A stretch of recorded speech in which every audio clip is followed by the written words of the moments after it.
My name is Sarah Evans. I'm 32, and for 8 years I was a ghost to my family. Until the moment I stepped into my grandmother's funeral and shattered my sister's flawless world with 5 quiet words. The chapel was overflowing, every seat taken, which would have thrilled Grandma Clara. She always said she wanted a grand turnout when her day arrived.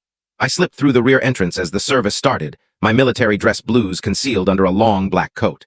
I'd landed from Kandahar just 12 hours before, still carrying the grit of the desert in my chest and the burden of leadership on my shoulders. I spotted them instantly. My family, gathered in the front pew like a portrait I'd been erased from years ago.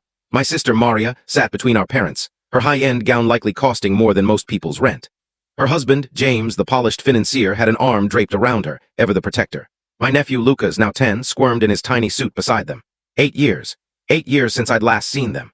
The final memory was Maria's wedding, where I was a newly commissioned second lieutenant, striving to prove I belonged in the Evans lineage. I could still hear the hushed murmurs, feel the sidelong glances, the way voices faded when I neared. Poor Sarah, they'd whispered, still chasing her army dreams. When will she grow up and get a proper job? Maria had been especially cutting that night, her words slicing through the reception hall after too many glasses of wine.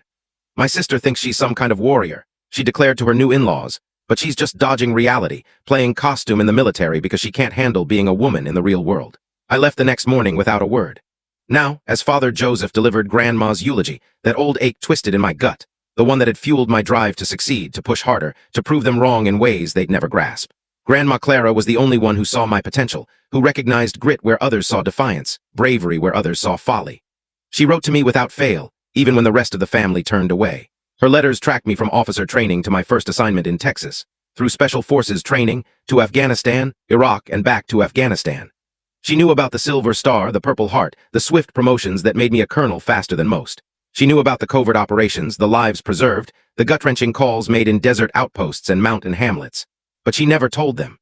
Let them discover it themselves, Mija, she wrote in her final letter, received just 2 weeks prior. When the moment's right, they'll see who you've become. The service ended and I watched my family head toward the cemetery. I trailed behind, keeping my coat fastened, my colonel's insignia hidden beneath dark fabric. At the graveside, I stood behind a group of Clara's neighbors, close enough to eavesdrop, but far enough to stay unseen. That's when Maria's voice cut through the afternoon like a whip. I can't believe she didn't even show up, she was telling our mother, loud enough for others to catch. Grandma Clara loved her so much, and Sarah just abandoned her. My mother nodded, her face heavy with sorrow. She was always so self-centered, even as a girl. And now with this whole military obsession. Obsession? Maria scoffed. Mom, she's probably a corporal or something, standing watch at some gate in the middle of nowhere. Remember what James's colleague said? I can't tell you the full story in this short video. If you want to see the full story, the link is given below. Click on it to watch the full story.